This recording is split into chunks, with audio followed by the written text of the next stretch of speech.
Bismillahirrahmanirrahim. Assalamualaikum warahmatullahi wabarakatuh.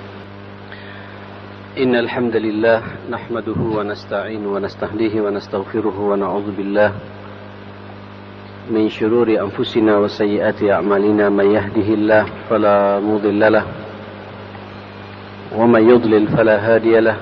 Asyhadu an la ilaha illallah wahdahu la syarika lah wa asyhadu anna Muhammadan abduhu wa rasuluhu la nabiyya ba'da. Allahumma salli wa sallim mubarak ala hadzal nabiyil karim wa alihi wa sahbihi wa sallim tasliman katsira. Ya ayyuhalladzina amanu taqullaha haqqa tuqatih wa la tamutunna illa wa antum muslimun. Allahumma inna hadza iqbalu lailik wa idbaru naharik وأصوات دعاتك فاغفر لنا جميعا يا رب العالمين. اللهم إنا نسألك فهم النبيين وحفظ المرسلين وإلهام الملائكة المقربين. اللهم إنا نعوذ بك من أن نشرك بك شيئا نعلمه ونستغفرك لما لا نعلمه. اللهم إنا نسألك الإخلاص والصدق في القول والعمل. بسم الله توكلت على الله wala haula wala quwwata illa billah. Hadirin jamaah sekalian rahimakumullah, kita sudah selesai dan tuntas membahas tentang keluarga Rasulullah sallallahu alaihi wasallam, yaitu akan istri-istri Rasulullah sallallahu alaihi wasallam, dari mulai Khadijah radhiyallahu anha sampai istri beliau yang namanya Maimunah bint al-Haris. Kita juga sudah memahami kenapa pula Allah Subhanahu wa taala, sekali lagi Allah Subhanahu wa taala memerintahkan Rasulullah untuk beristri lebih dari 4. Ini perlu kita pertegas. Semua itu bukan kehendak Nabi, tapi atas izin dan perintah Allah Subhanahu wa taala. Dan kita kemarin juga sudah membahas tentang apa hikmah dari semua itu. Salah satunya Nabi memperkuat kekerabatan, khususnya mengikat 4 sahabat as-sabiqun al-awwalun, Abu Bakar, Umar, Utsman dan Ali. Yang Abu Bakar dan Umar diikat dengan cara mengambil putri beliau, yaitu putri Abu Bakar dan putri Umar, sehingga otomatis Umar dan Abu Bakar ini menjadi mertua Rasulullah sallallahu alaihi wasallam. Kemudian Nabi juga menjadikan Utsman dan Ali menjadi mantu Rasulullah sallallahu alaihi wasallam. Dengan begitu maka nampak keakraban antara Rasul dengan generasi pertama ini. Kemudian kita juga sudah merenungi kemarin kenapa pula Nabi sallallahu alaihi wasallam nikah dengan putrinya Abu Sufyan, yang dengan begitu kerasnya Abu Sufyan permusuhannya kepada Rasulullah melunak, yang kemudian ujung-ujungnya Abu Sufyan masuk Islam. Kita juga pernah melihat, sudah pernah membahas pula kenapa pula Nabi nikah dengan seorang wanita kabilahnya Khalid bin Walid. Ya, begitu dinikahi oleh Rasulullah sallallahu alaihi wasallam di tahun yang sama pula. Walaupun Khalid cukup banyak membunuh para sahabat dalam perang Uhud, di tahun yang sama itu pula kemudian Khalid bin Walid masuk Islam. Inilah tujuan dan sasaran kenapa kemudian Rasulullah sallallahu alaihi wasallam diizinkan oleh Allah nikah dengan sekian banyak istri. Kita juga sudah faham kenapa pula Nabi nikah dengan Safiyah, salah seorang putri Yahudi. Begitu pula siapa namanya, Juwairiyah binti Al-Harith bin Bani Mustalib. Dua-duanya adalah keturunan Yahudiyah. Yang dengan begitu orang-orang Yahudi juga mulai juga sedikit berkurang permusuhannya kepada Rasulullah sallallahu alaihi wasallam. Selain juga sebagaimana saya juga membahas pada pertemuan yang lalu bahwa Nabi sallallahu alaihi wasallam nikah ini untuk lebih mudah menyebarkan risalah Islam kepada sahabiah yang ada. Karena banyak sekali masalah-masalah fikih wanita yang susah bisa diceritakan oleh Rasulullah sallallahu alaihi wasallam. Tapi begitu banyak istri, maka istri-istri beliau menjadi fuqaha, salah seorang ahli fikih di kalangan para sahabat, wabil khusus fikih wanita. Siapa tidak kenal dengan fikihnya Aisyah? Siapa tidak kenal dengan fikihnya Ummu Salamah? Siapa pula tidak kenal dengan fikihnya Maimunah? Siapa tidak kenal dengan fikihnya Safiyah? Semua dalam kitab Subulus Salam cukup jelas digambarkan kepada kita ketika berbicara masalah fikih wanita. Inilah hikmah kenapa pula Rasulullah sallallahu alaihi wasallam nikah lebih dari satu wanita, bahkan lebih dari 4 wanita atas perintah Allah Subhanahu wa taala. Belum lagi saya berbicara betapa semakin banyak nanti umat ini berkembang karena banyak istri dari berbagai macam kabilah, penyebaran Islam pun juga semakin mudah dan mudah diatasi ketika ada problem di tengah-tengah masyarakat itu, umat itu. Saudara sekalian, pada kesempatan ini saya ingin melanjutkan satu hal lagi tentang indahnya romantika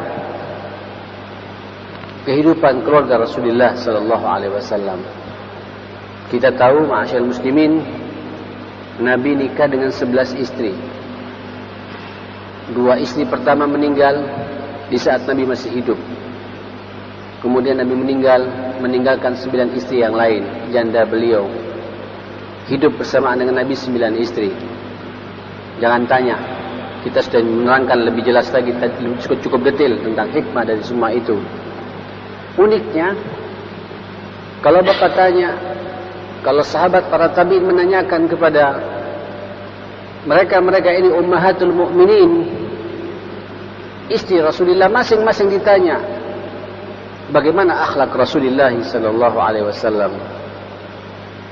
bagaimana sikap Rasulullah dalam rumah tangga ini. Tidak satu pun di antara mereka bercerita tentang kegagalan Nabi dalam rumah tangga, dan memang tidak ada gagalnya.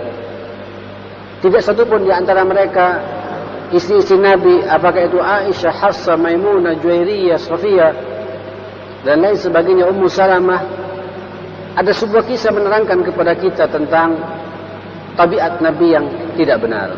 Dan memang Nabi tidak punya tabiat yang tidak benar. Tidak satu pun dari keluarga Rasulullah sallallahu alaihi wasallam pernah bercerita Nabi pernah membentak kami, pernah mengusir kami, pernah memukul kami. Karena memang begitulah akhlak Rasulullah sallallahu alaihi wasallam. Ini unik, Pak. Mengelola 9 istri tidak ada konflik. Kita 1 istri full konflik. 2 istri di atas full. Halo? Iya apa tidak, ma'asyarul muslimin? Ngelola 1 bini, 1 istri, 1 biang, banyak masalah. Dan terkadang istri kita ini, mohon maaf, mudah-mudahan tidak terjadi di antara kita, suka-suka membuka aurat kita kepada orang lain. Di mana kekawaman kita? Di mana kelaki-lakian kita? Di mana ketegaran kita? Ya, sering saya dapati, apalagi dengan 2 istri. Waduh, kucing-kucingan, Pak. Nabi tidak pernah kucing-kucingan. Kalau sekarang banyak orang mengatakan perintah Allah masna, pertama kali 2, kemudian semangat kawin 2, apa yang terjadi? Saya katakan sunnah kawinnya, Pak, dilaksanakan. Sunnah akadnya iya. Tapi sunnah ba'dal akad tidak pernah dibahas oleh mereka. Nikah, Allah sudah cukup jelas perintahnya kepada kita. Famkihu. ma taba lakum minan nisa'i masna. Dua memang perintah pertama. Sehingga banyak sekarang kalangan anak-anak kita, saudara-saudara kita semangat untuk nikah lagi. Kasih contoh dong Ustaz. Masya Allah. Jadi contohnya saya harus mulai dulu nih Pak, maksudnya gitu. Jadi kalau saya mulai nanti akan banyak. Kenapa nggak mencontoh Rasul? Rasul ketika nikah nggak ditutup-tutupi Pak. Nggak pakai wali fiktif apa sekarang ini Pak? Wali apa namanya itu? Hah? Bukan sini lagi Pak. Ngumpet-ngumpet tak karuan gitu. Nggak jelas siapa penghulunya, siapa saksinya. Kalau sunnah orang nikah, proklamirkan. Nabi mengatakan kepada kita, a'linun nikah. Proklamirkan nikah itu fil masajid, di masjid-masjid, supaya orang tahu bahwa saya ini punya istri dua. Enggak tutup-tutupan kayak gini, ma'asyiral muslimin. Berarti kalau tutup-tutupan ada sesuatu yang tidak benar. Al-haq ini tidak perlu ditutup-tutupi. Halo, nyambung Mbak ya? Mudah-mudahan juga para pendengar di rumah juga nyambung masalah ini. Biar semangat nikah lagi perlu dipikirkan. Silahkan. Mau lebih dari satu silahkan. Asal mampu, syarat-syaratnya terpenuhi, dan jangan main kucing-kucingan. Undang orang banyak, ma'asyiral muslimin. Kenapa? Ini sunnah Rasulullah, perintah dari Allah Subhanahu wa taala. Nabi 1, 2 semua terbuka. Dan semua sahabat tahu. Sampai 9 istri atas izin Allah, atas perintah Allah, juga tahu semua para sahabat. Dan uniknya tidak ada satu istri pun yang komplain. Kalau nggak komplain, sebuah kewajaran. Masalah-masalah ringan, nanti kita cerita masalah ini. Saudara, selama sallallahu alaihi wasallam di Madinah ini, dengan 9 istrinya ini, ma'asyiral muslimin, Allahu Akbar, saya tidak mendapatkan satu kisah yang kemudian antara istri yang satu dengan istri yang lain berantem. Jambak-jambakan rambut, buka-bukaan aurat. Tidak pernah saya temukan satu riwayat pun dengan 9 istri itu. Ini menunjukkan keteladanan Rasulullah kepada kita. Ternyata ketika pernah sekali waktu Aisyah radhiyallahu anha ditanya oleh para sahabat, ya Ummul Mukminin, wahai ibu kita. Kata para sahabat, walaupun Aisyah umurnya masih belasan tahun Pak. Aisyah itu ditinggal Rasul belasan tahun umurnya masih. Tapi sahabat-sahabat senior termasuk juga abahnya mengatakan Ummul Mukminin, ibu kita semua. Karena memang haram janda-janda Rasulullah itu nikah dengan laki-laki lain. Ada ayatnya itu Pak. Apa yang terjadi? Nanya, wahai Ummul Mukminin, kami datang ke sini tidak ingin nanya tentang akhlak Nabi di lapangan. Kami sudah faham siapa itu beliau. Kami juga tidak akan nanya bagaimana akhlak Nabi di masjid. Kami sudah faham bagaimana Nabi di masjid itu. Kami tidak akan nanya bagaimana akhlak Nabi dalam muamalah di pasar. Kami sudah faham bagaimana beliau bermuamalah. Kami tidak akan nanya bagaimana akhlak Nabi dalam perang. Karena kami sudah melihat langsung bagaimana beliau memimpin perang dengan penuh bijak dan tegar.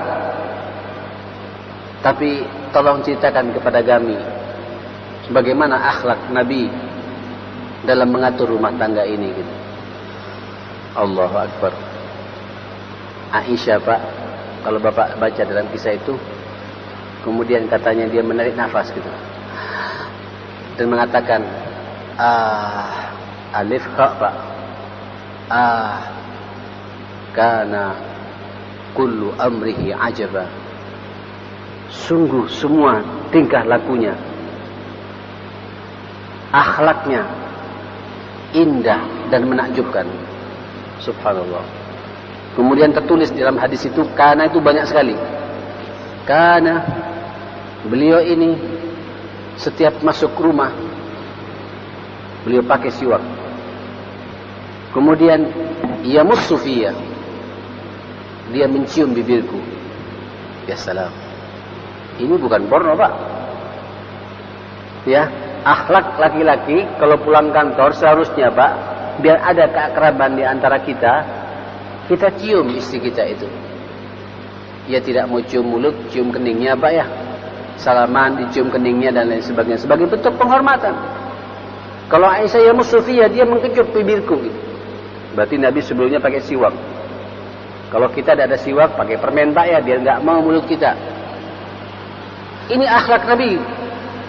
Karena yusyarikuni fil matbukh, dia selalu ikut bersamaku di dapur. Kalau pas nganggur Pak, lihat istri di dapur masak, ikut masak juga. Kalau bahasa kita motong tempe, motong tahu, ya, motong apa? Daging, mengerat daging. Ada apa? Ada musyarak, ada sharing, Pak. Ada kebersamaan di situ. Karena lagi di belakangnya. Kalau dia pulang dari peperangan kemudian bajunya sobek, dia tidak menyuruh kepada pembantu kami. Dia hanya ngambil jarumnya, kemudian dimasukkan benangnya dan dijahit sendiri gitu. Sampai kata Aisyah, "Da'ni ya Rasulullah, izinkan aku, ya berikan kepadaku ya Rasulullah, biar kami yang menjahit." Kecil kok, kata Nabi. Ya salam. Tak sanggup kita Pak, termasuk yang berbicara ini ya. Tak sanggup. Halo Pak. Karena ada lagi karena gitu. Suka-suka juga Nabi menyapu lantai gitu. Ngepel Pak.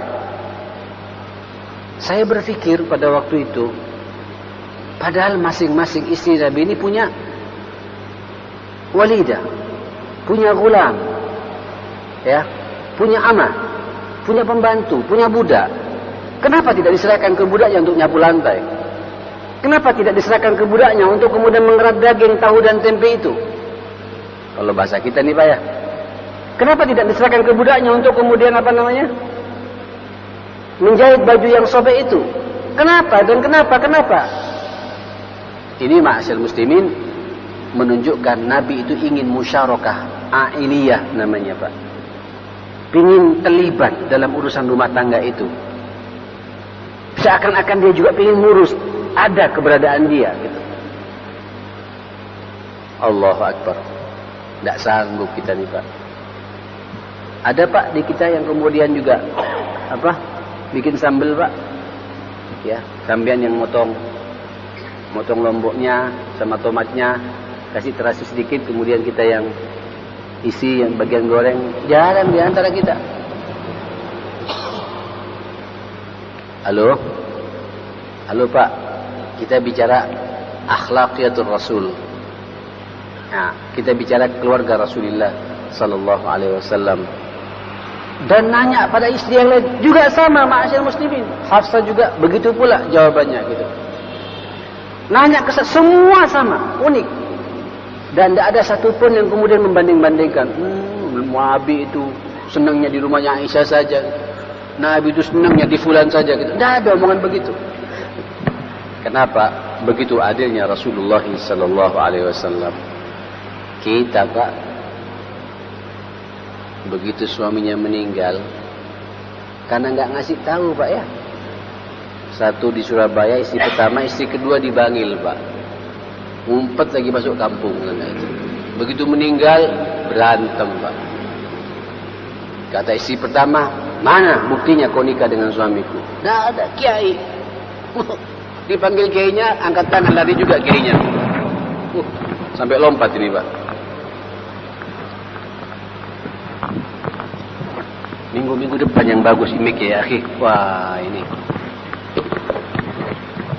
ini sudah berapa minggu kayak gini ya. Jamaah tolong dipikirkan mic-nya ya. Ma'asyal muslimin, ini bukan ngambek Pak, cuma ngasih tahu saja.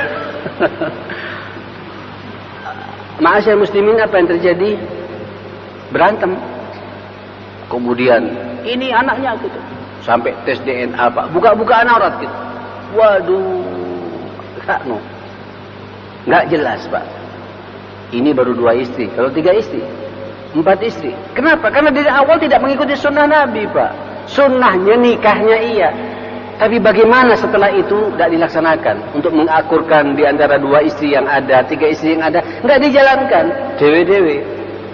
Seharusnya anak yang satu dari istri pertama dengan anak yang kedua dari istri kedua dipertemukan, ini saudaranya loh Pak. Tidak batal wudu.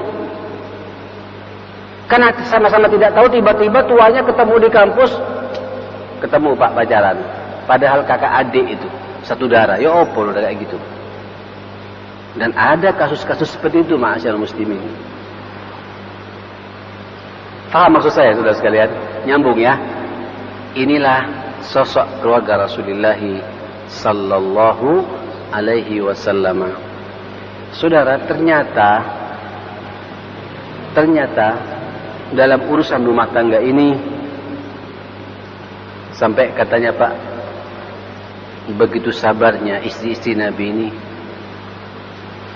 Kenapa sabar? Karena tahu siapa itu Rasulullah. Dengan kesederhanaan yang dipunyai oleh Rasulullah sallallahu alaihi wasallam. Saya nggak habis pikir, seorang nabi, presidennya presiden, di atas khalifah, pemimpin umat, kenabiannya datang dari Allah, mukjizat langsung dilihat oleh para sahabat, tapi tidak hidup bermewah-mewah. Sampai kata Anas bin Malik, ما أعلم النبي صلى الله عليه وسلم رأى رغيفا مرققا حتى لحق بالله ولا رأى شاة سميطا بعينه قط.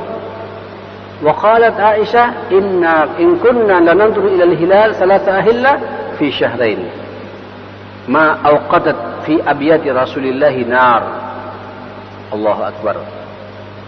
Saya terus terang saja, kata Anas, tidak pernah melihat Nabi itu makan dengan roti gandum yang istimewa seperti itu.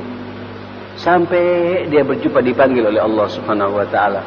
Belum pernah kemudian Nabi tiap hari, setiap minggu selalu ada menyembelih kambing di rumahnya. Enggak juga, Pak.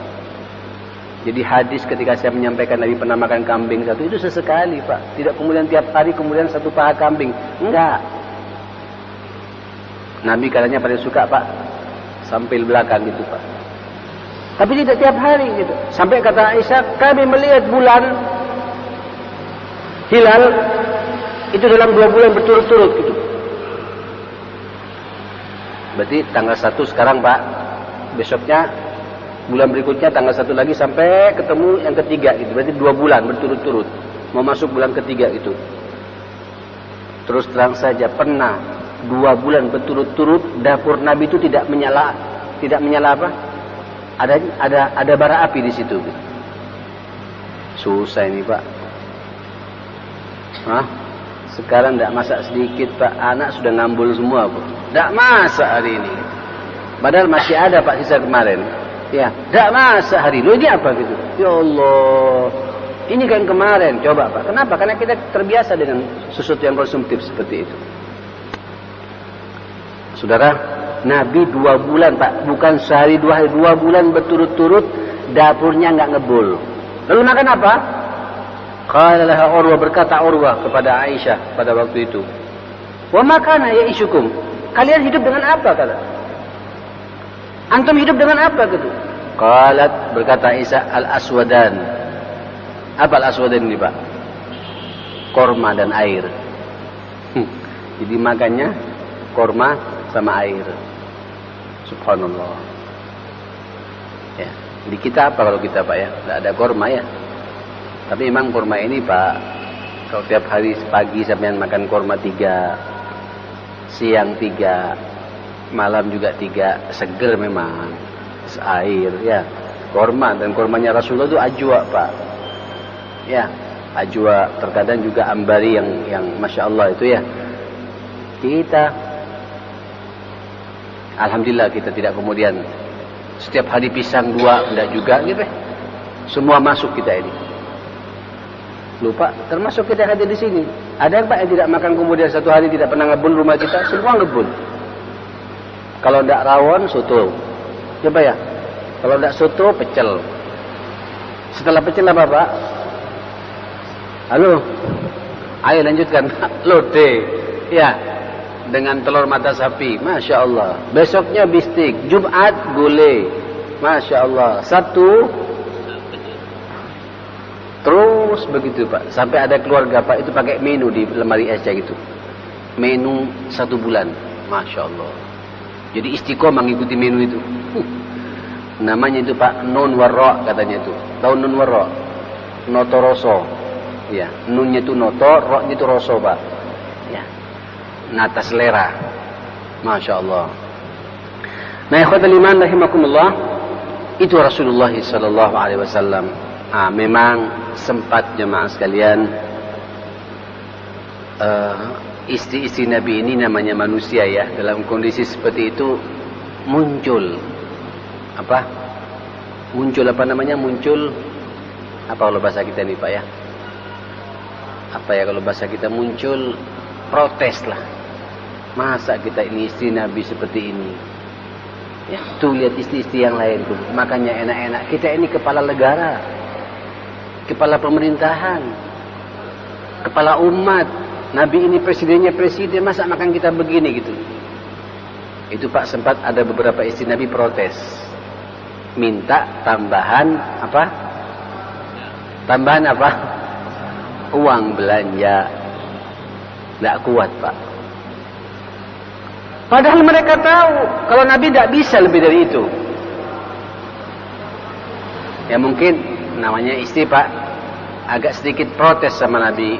Kok kan bisa nyampaikan kepada sahabat yang lain ya Rasulullah? Insya Allah dibantu sama sahabat yang lain. Mungkin bahasanya begitu Pak. Apa kata para sahabat ini?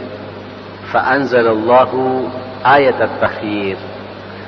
Saat kami berbuat seperti itu, ya, ketika kami menuntut sisi kemanusiaan kami sebagai istri Nabi pingin juga punya baju yang bagus, pingin juga mau pakai apa? Cincin emas. Apa yang kami makan juga pingin yang enak-enak sebagaimana istri sahabat yang lain.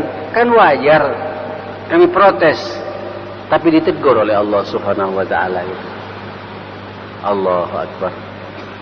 Nah ini Pak, masalah yang muncul dalam rumah tangga Nabi, urusannya cuma itu saja Pak.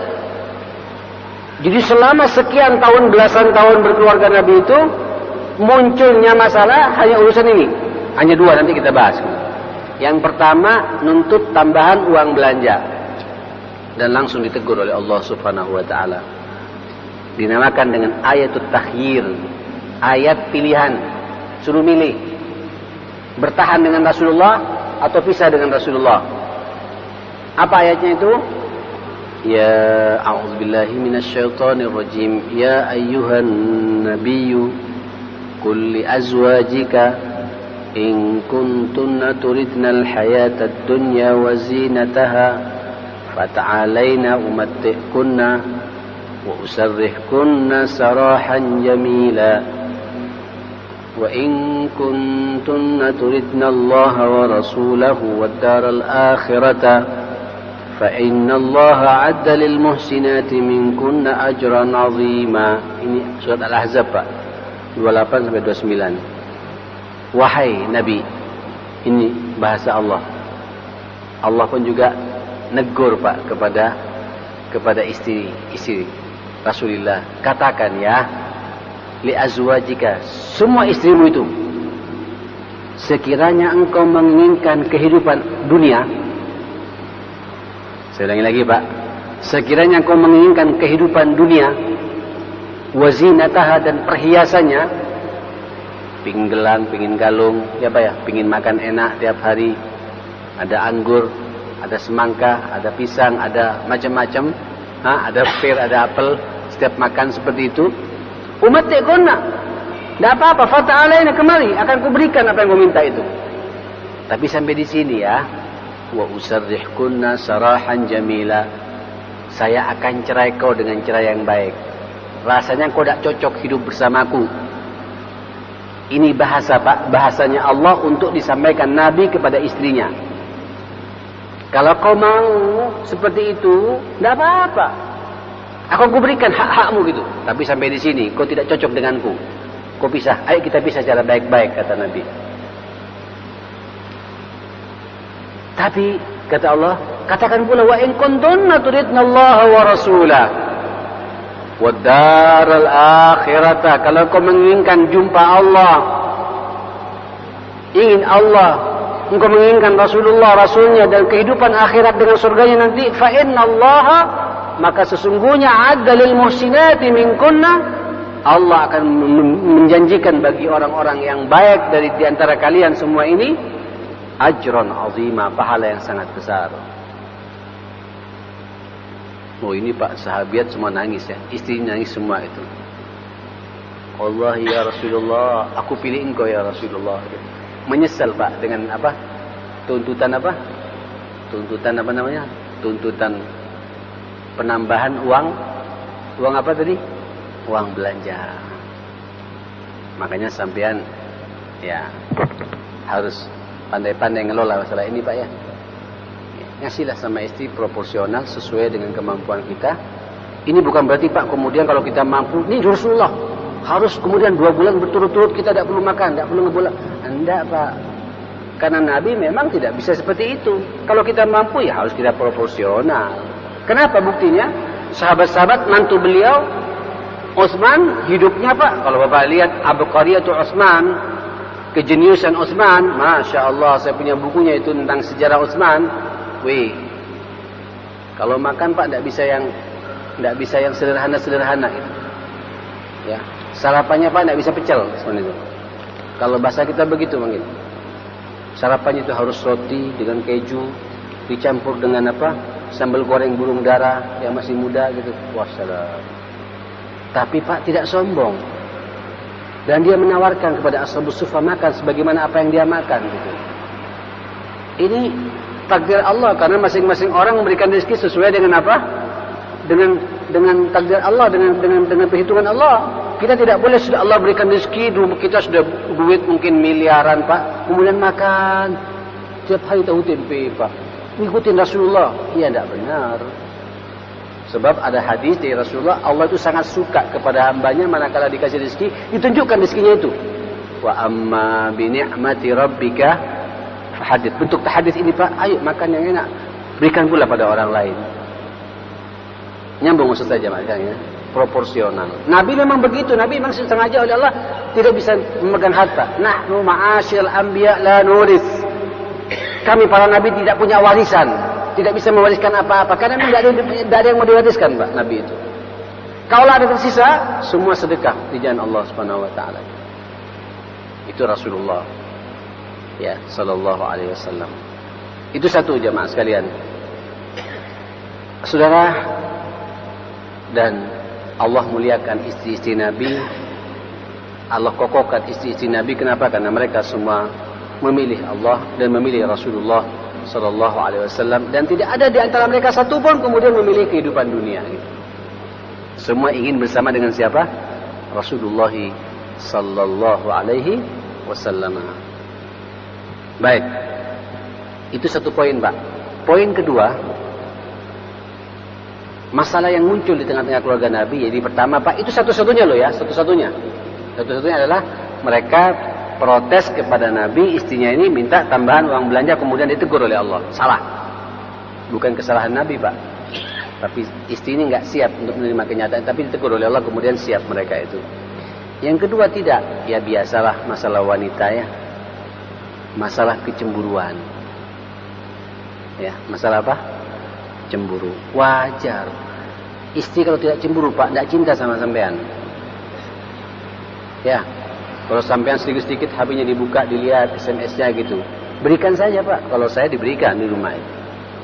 Saya punya HP 2 Pak.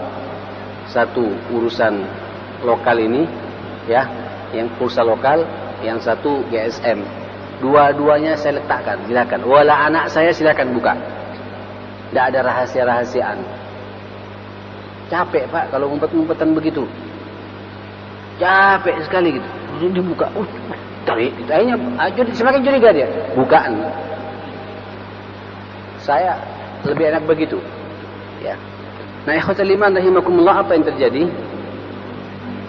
Ada kecemburuan. Wajar cemburu itu wanita. Nah, pada waktu itu sebenarnya kalau istri-istri yang normal, yang formal, bukan normal, formal Pak, 9 istri itu sudah nyambung mereka itu. Sudah nyambung sekali ya. Dari mulai siapa namanya?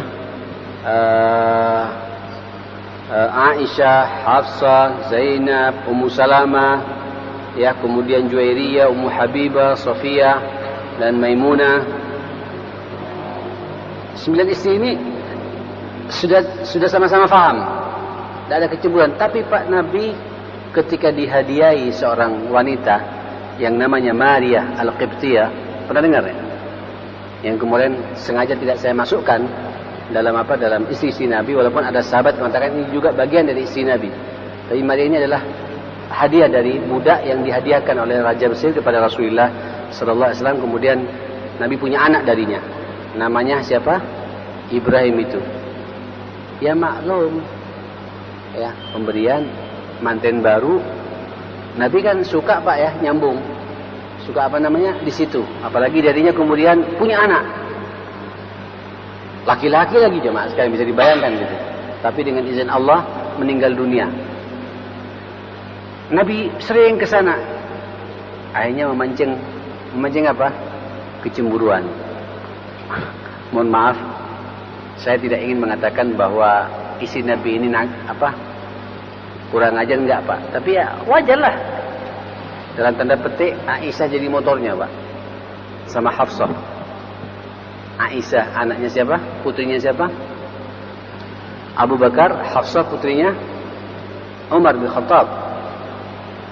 Dua istri Nabi ini memprovokasi istri yang lain.